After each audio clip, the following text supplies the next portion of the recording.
प्रश्नावली 4.2 का प्रश्न 5 है। एक समकोण त्रिभुज की ऊंचाई इसके आधार से 7 सेमी कम है। यदि कर्ण 13 सेमी का हो तो अन्य दो भुजाएं ज्ञात कीजिए।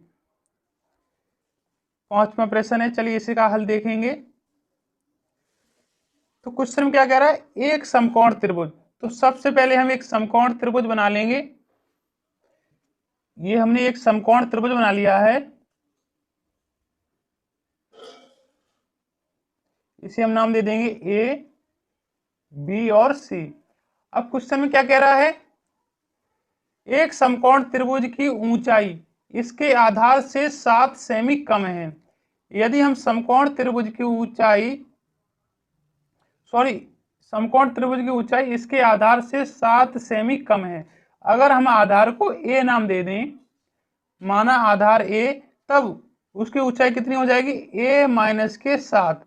क्योंकि क्या कह रहा है, ऊंचाई इसके आधार से 7 सेमी कम है। आधार हमने ए मान लिया तो ऊंचाई आधार में से 7 कम होगी, तो ए माइनस के 7।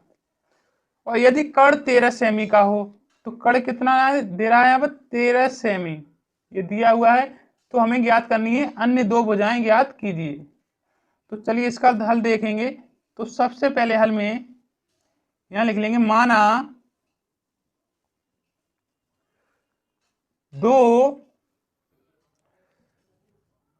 समकोण त्रिभुज का आधार, हम आधार मान लेंगे सबसे पहले। यहां लिख लेंगे समकोण त्रिभुज का आधार।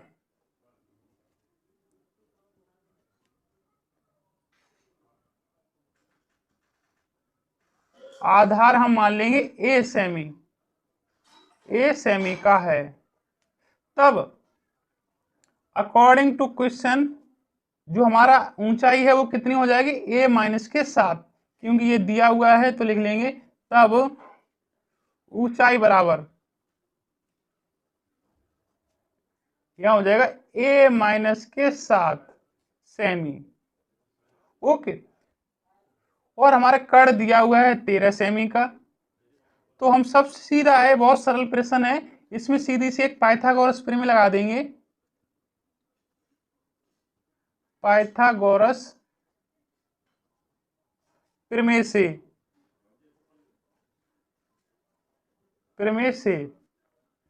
पाइथागोरस प्रमेय क्या होती है, कर्ण बराबर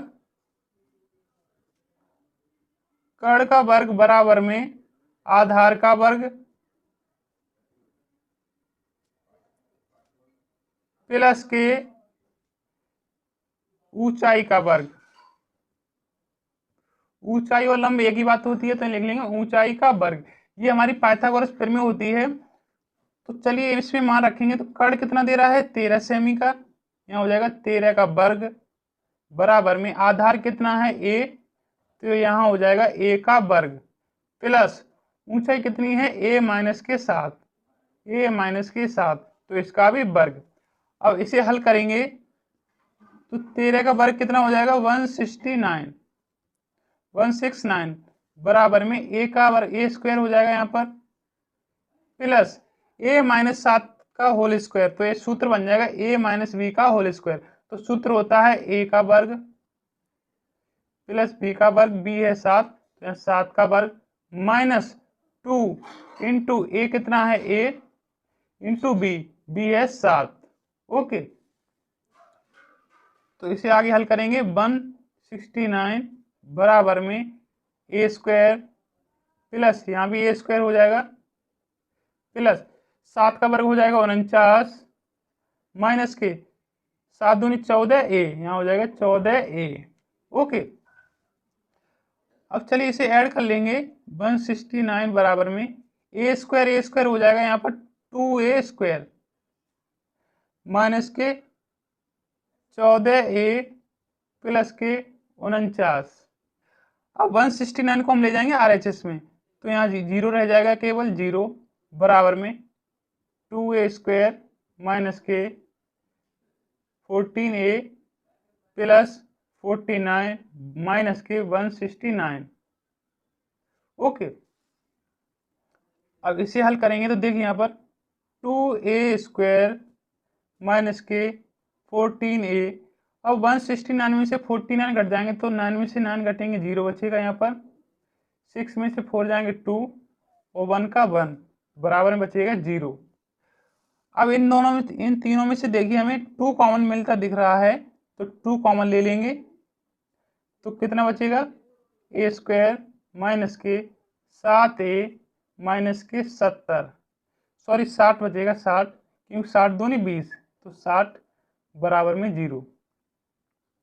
2 को हम भाग में भेज देंगे तो 0 हो जाएगा तो यह नया समीकरण बन जाएगा हमारा a का वर्ग माइनस के 7a माइनस के 60 बराबर में 0। अब देखिए इतना बन गया है। अब हम इसके ऐसे गुणनखंड करें कि घटाने पर 7 आ जाए तो 12 पंजे 60, 12 में से अगर हम 5 को घटा दें तो 7 बचेंगे और 12 इंटू 5 कितना हो जाएगा 60। तो देखिए समीकरण बन गया हमारा। घटा देंगे a का वर्ग माइनस गुणनखंड इसके हो जाएंगे 12 माइनस के 7, सॉरी 12 माइनस के 5, क्योंकि 12 पंजे 60 तो a माइनस के 60 बराबर में 0।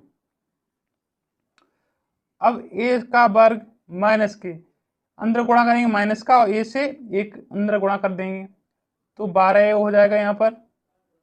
ये माइनस माइनस प्लस हो जाएगा, यहाँ हो जाएगा प्लस के a 5a माइनस के 60 बराबर में 0।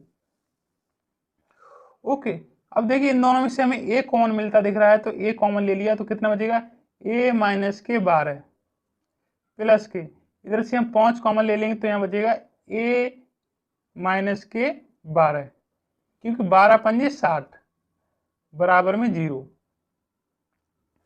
अब a माइनस के 12 दोनों तरफ से कॉमन ले लेंगे a माइनस के 12 तो कितना शेष बचेगा a प्लस के 5 बराबर में 0। तो देखिए a माइनस के 12 बराबर में 0 तो a का मान निकल के आ जाएगा हमारा 12। ओके, तो देखिए यहाँ पर a प्लस के 5 बराबर में 0 और a का मान यहाँ आ रहा है माइनस के 5। यह ऋणात्मक है तो ये आंसर अमान्य होगा, ये वाला धनात्मक है तो ये आंसर हमारा मान्य होगा। ओके, अब देखिए आगे हमने ऊपर क्या कहा था, आधार हमने a माना था तो ये लिख देंगे सीधा सा है, अतः आधार a बराबर हमने क्या माना था, a तो आधार हो जाएगा यहाँ पर 12 सेमी। ओके, और लंबाई हो जाएगी यहाँ पर, लंबाई हमने मानी थी क्या a माइनस के 7 तो बराबर में हो जाएगा 12 माइनस के 7 बराबर में 5 सेमी। ये दोनों आंसर हो जाएंगे। यहाँ लिख सकते हैं अतः आधार बराबर 12 सेमी और लंबाई बराबर 5 सेमी।